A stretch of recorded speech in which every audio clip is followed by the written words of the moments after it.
Nicolas Maduro was left completely alone as U.S. airstrikes wiped out more than 30 of his allied fighters in a single night. Nicolas Maduro got to meet some great Americans for a night vision goggles 3 nights ago.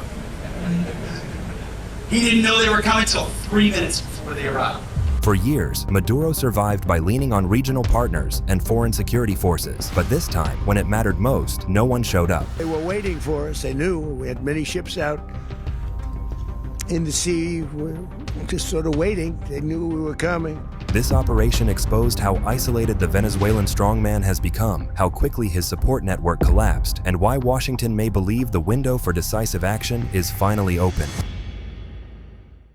There's not a war. I mean, we are at war against drug trafficking organizations. It's not a war against Venezuela.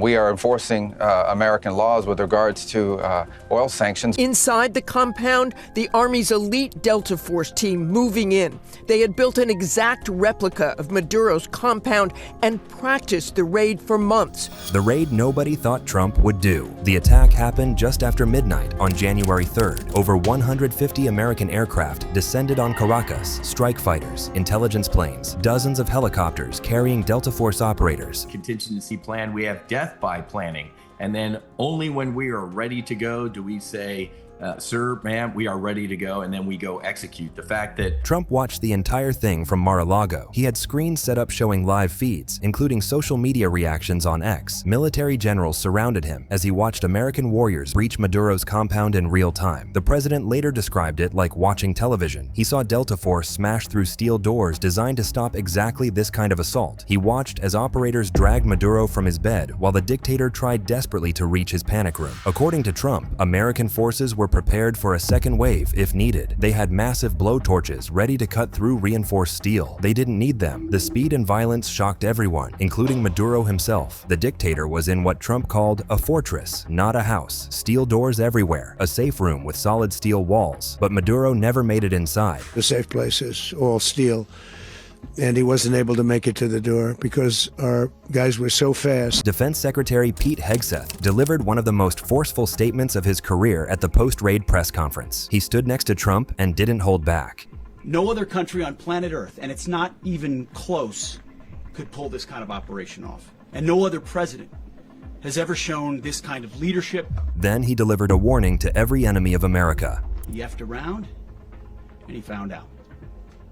President Trump is deadly serious about stopping the flow of gangs and violence to our country. The operation wasn't without cost. American forces faced heavy resistance. A flight tracker shows that a plane from Puerto Rico flew into San Antonio Saturday. It is believed to be carrying those soldiers. President Trump has said the troops are in good shape. Trump confirmed that several U.S. troops were injured during the raid. Bullets were flying everywhere as operators exited their helicopters. According to the president, shrapnel and gunfire wounded multiple American warriors. One helicopter got hit hard, but remained flyable and made it back safely. Trump called the mission very dangerous and praised the bravery of everyone involved. The president made it clear that these warriors showed incredible patriotism, executing one of the most complex operations in modern military history. Killed yesterday, you know that. A lot of Cubans were killed. You know how many? The bodyguards. No, they're looking, but there was a lot of death on the other side. No death on our side. General Dan Kane, chairman of the Joint Chiefs, confirmed at the press conference that one aircraft was damaged but still capable of flying. On arrival into the target area, the helicopters came under fire, and they replied with that fire with overwhelming force in self-defense. The operation involved massive coordination across multiple military branches, all executing simultaneously under combat conditions. While American troops fought their way to Maduro, Cuban fighters died trying to protect him. That Cuba is ready to fall. You know? Yes. Cuba looks like it's ready to fall. I don't know if they're going to hold out. But Cuba now has no income. They got all of their income from Venezuela. Cuba's government confirmed that 32 of its citizens were taken out during the American operation. These weren't advisors or technicians. According to Cuba's state-run Prensa Latina agency, these were fighters carrying out military missions on behalf of Venezuela's government. The report stated that these Cubans fell in direct combat against American attackers or died when U.S. aircraft bombed military facilities. They offered fierce resistance. They fought hard. They lost. The protective force of Maduro was Cuban, right? They were Cuban guards. So they were just paying Cuba when that money stops. Don't hire him in the future. Havana announced 2 days of national mourning for January 5th and 6th to honor the dead fighters. Venezuelan Defense Minister Vladimir Pedrino Lopez claimed the U.S. eliminated soldiers, civilians, and a large portion of Maduro's security detail. At least 40 people died in the attacks, though Venezuela refuses to release exact casualty figures. Trump made clear that Cuba is next on his radar. When asked about potential military action against the island nation, the president said Cuba is ready to fall on its own. People from our country who were forced to come over, they really didn't want, they were from Cuba. People from different countries like to stay in those countries, whatever. Cuba is, not doing very well right now. That system has not been a very good one for Cuba. The people there have suffered for many, many years. But Trump hinted that Colombia might be next if President Gustavo Petro doesn't cooperate. He has factories where he makes cocaine, and I think I stick by my first statement. He's making cocaine, they're sending it into the United States, so he does have to watch his. While Trump's forces were descending on Caracas, Maduro's regional support was collapsing. Just 1 week before the raid, Honduras held elections. The results shocked everyone watching Latin American politics. Rixi Moncada, the protege of leftist President Xiomara Castro and one of Maduro's biggest supporters in Central America, came in third place, distant third. The presidential race narrowed to 2 right-leaning candidates, Salvador Nasrallah and Nasri Esfora. Both promised the exact same thing if elected: cut all ties with Venezuela's socialist government. Honduras, which had been Maduro's gateway to Central America, was about to close that door permanently. Then came St. Vincent and the Grenadines. Prime Minister Ralph Gonsalves, one of Maduro's most vocal Caribbean defenders, lost power after 25 years. The defeat wasn't close. Center-right politician Godwin Friday won 14 out of 15 parliamentary seats in a complete landslide. Friday's campaign ran on one clear promise: no more support for Venezuelan socialism. The people voted overwhelmingly for that message. Think about the timing. 2 of Maduro's closest regional partners fell within days of each other, right before Trump launched the biggest military operation in Latin America since Panama. This was the region rejecting socialism in real time. Even countries that used to support Venezuela are backing away. Brazil's leftist President Lula condemned the U.S. operation, but offered zero actual help to Maduro. Colombia's Gustavo Petro criticized Trump, but stopped short of any real opposition. Nicaragua's Daniel Ortega stayed completely silent. Maduro's so-called allies aren't allies anymore. They're spectators watching their movement die. Let's talk about why Trump really went after Maduro, the drugs flooding America. Our nation with poison responsible for the deaths of countless Americans, the many, many Americans, hundreds of thousands over the years of Americans died because of him. The Justice Department has been building this case since 2020. They accuse Maduro of running a decades-long conspiracy where he and his top officials provided military protection for narco-terrorists. But the charges go deeper than just allowing trafficking. They were dealers, they were kingpins, they sent everybody bad into the United States.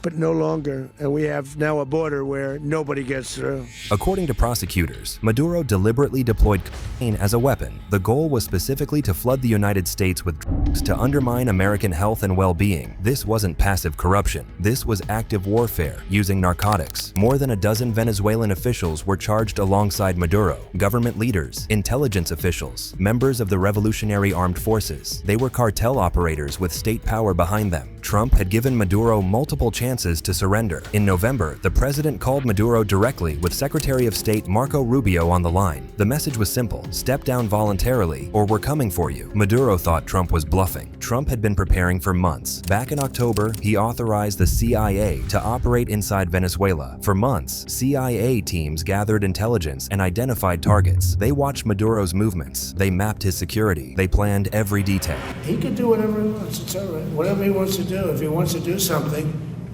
if he plays tough, it'll be the last time he's ever able to play tough. On December 2nd, Trump warned publicly that land strikes were coming soon. He said American forces knew where the traffickers lived. 3 weeks later, Delta Force was breaking down Maduro's door. Trump claims that U.S. interdiction efforts have cut maritime trafficking by 97%. You won't feel badly about it, as you realize that every time you see that happen, you're saving 25,000 American lives. Yes, we do. If we don't do it, we're going to lose hundreds of thousands of people. The administration reported 35 boat strikes as of the raid, taking out at least 115 people. Maduro is currently locked up in the Metropolitan Detention Center in Brooklyn, the same facility that held El Chapo, Ghislaine Maxwell, and other high-profile criminals. He's facing new charges in Manhattan federal court. It's a long walk to face the wrath of American justice for Nicolas Maduro and his wife Celia. Dressed in matching tan prison uniforms, they're led in handcuffs from a chopper.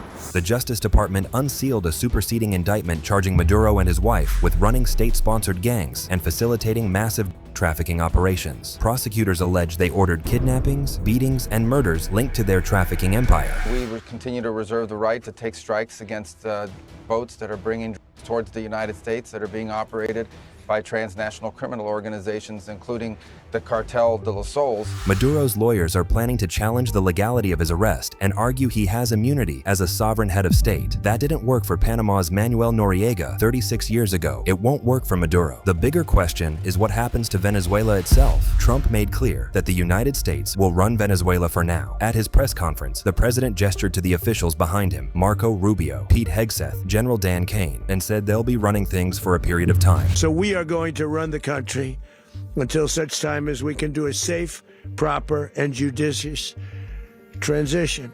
And it has to be judicious. Trump claimed that Venezuela's Vice President Delcy Rodriguez had been sworn in as acting president and spoken with Rubio. According to Trump, Rodriguez told Rubio she'll do whatever is necessary. She's essentially willing to cooperate with making Venezuela work again. For many Venezuelan refugees, there have been celebrations over what's been happening. Demonstrators have gathered from Miami to Spain to voice their support for the U.S. intervention. But Rodriguez's public statements tell a different story. On Venezuelan state television, she demanded Maduro's immediate release. She called him the only president of Venezuela. She denounced the operation as barbaric and illegal. However, she later softened her tone, calling for peace and dialogue with Trump. Marco Rubio is now leading daily negotiations with Rodriguez, according to Axios. Rubio could be speaking with her every single day as the Trump administration decides Venezuela's future. A small committee led by Rubio, with Trump heavily engaged, is managing the entire transition.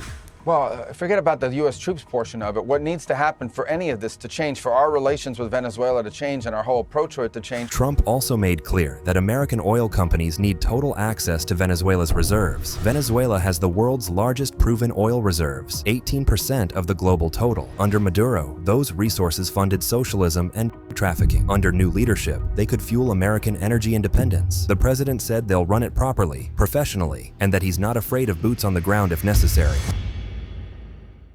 Should Trump go after Cuba next? And will other socialist dictators in Latin America get the message before it's too late? Drop your thoughts in the comments below and keep watching for more breaking coverage on Trump's moves in Venezuela and what comes next for the region.